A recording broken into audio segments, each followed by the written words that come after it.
So if you have a lack of rotation in your golf swing, you are going to want to try this. Okay, Nat, so first thing that I would say to every golfer, and I actually believe in this more than ever, is actually improving our body before hitting a golf ball would be the first thing that every golfer should do, even if you are a beginner.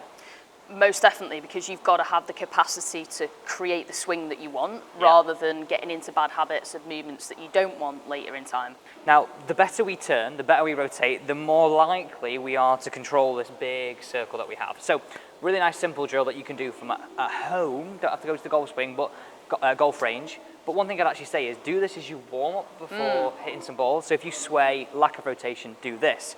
So you want to grab your hand now, you want to place it sort of in your groin area between sort of where your hip joint and your groin is. Yep. Now, if you don't rotate and pinch this joint, so internally rotate our right hip or right socket, you won't be able to feel the pinch between your thigh and your groin, okay? If you sway, you will have no pinch. You want to feel like you close that gap. Yeah. So I really feel like I'm closing that gap to really feel that rotation. Now, the last time I did this with somebody, they said they felt like their right hip was sort of moving around them and pointing back to target. Yeah, exactly. Because this golfer was a massive swayer in the golf swing. Yeah, you can really feel that. So that's tightened up for me there. But if I sway off the ball, I know that's slightly exaggerated, there's basically no pressure here at all. You want to try and pinch your hand. Yeah. Now, this works both ways. You could do that backswing, as we've just shown there, but also on the through swing, you could feel that, okay, can I get that pinch again here? Now, this is the one where I feel that people find it really hard to get, because unless you get your right hip slightly lower than your left, it's very hard to do. Most people rotate quite flat with these hips.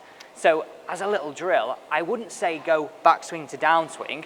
I would practice backswing, pinch, and then just from here, downswing into impact pinch, just getting that idea of that closing the gap. So I would be here. Exactly that. Yeah. Now, if you notice, your right bum is below your left cheek. Yeah.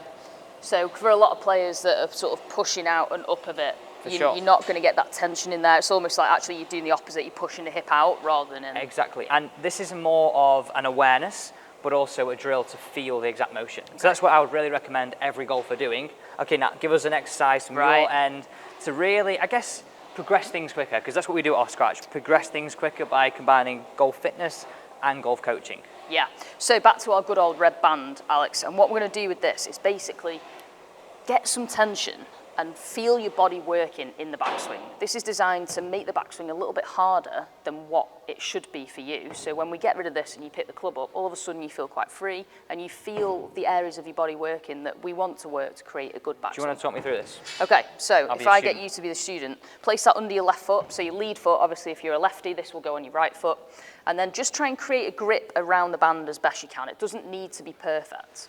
And Alex is going to create a small backswing here. So wind it up and then start to wind up where you feel like you might be able to get a bit further than normal. So the tension from the band, because it's tight around the foot, will make it harder to create a normal backswing. If you go again for me, Alex, but hold at the top for like 3-4 seconds, we'll just get you to do a bit of work. You can feel the core really working here because you're having to hold this tension. And I want you to try and feel like you turn a little bit more than normal and then relax it all the way off. It's quite hard, isn't it? Oh, yeah. It's much harder than it looks. And this is a really thin band. It's not one of the difficult bands. You can feel everything through the midsection working. But what we were talking about there is he's really created a good rotation. Yeah. So just do one more, Alex, for me. Let's go back to that hip. If Alex had his finger in his hip here, that would be tight, where he's rotated the hip because the band is forcing you into that position. If you collapse the arms, there'll be absolutely no tension on the band there whatsoever. Yeah, and if you swayed off it, you're not going to get that turn from the band either. What I would say is I'm feeling there, and this is when I teach golfers, it's like we're spiraling up in that direction. Exactly. And that's almost like we're sending the pressure from here to here, here to here, here to here, here to here, here to here. And a great way of feeling that and training it is that way. Exactly, and that's where we create the most stored energy to utilise as power in the golf swing.